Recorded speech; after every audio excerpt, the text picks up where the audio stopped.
विद्यार्थी का जीवन पथ केवल जिज्ञासा, प्रश्न और नम्रता पर ही नहीं ठहरता।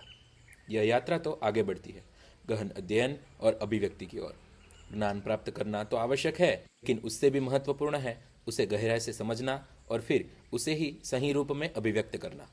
हमारे शास्त्र कहते हैं, स्वाध्यायान्मा प्रमदः, अर्थात स्वाध्याय यानी गहन अध्ययन से कभी विचलित मत होना।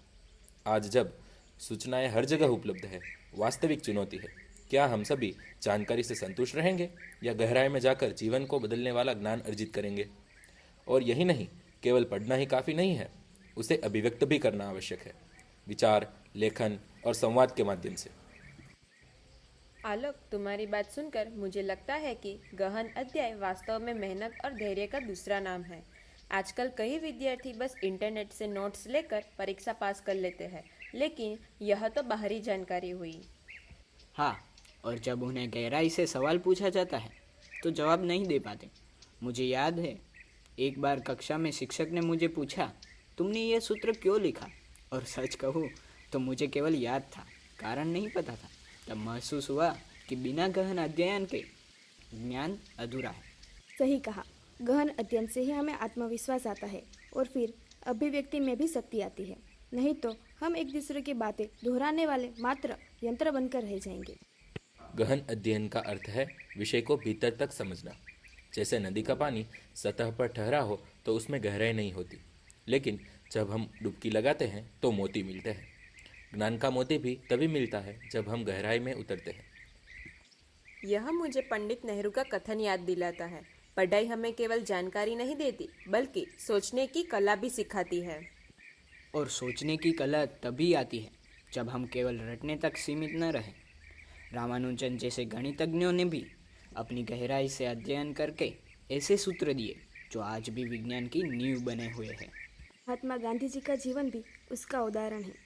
उन्होंने केवल कानून की पढ़ाई ही नहीं की, बल्कि गहराई से गीता, बाइबल और कुरान का अध्ययन किया। इसी गहन अध्ययन ने उन्हें सत्य और अहिंसा का मार्ग दिखाया। लेकिन आलोक, केवल गहन अध्ययन ही काफ़ी है क्या? यदि विद्यार्थी ने पढ़ा लेकिन बोल या लिख नहीं पाया तो क्या होगा? बहुत अच्छा प्रश्न। गहन अध्ययन तभी सार्थक होता है जब वह अभिव्यक्ति में उतरता है। विचारों को सही शब्दों में रखना ही ज्ञान का वास्तविक प्रसार है।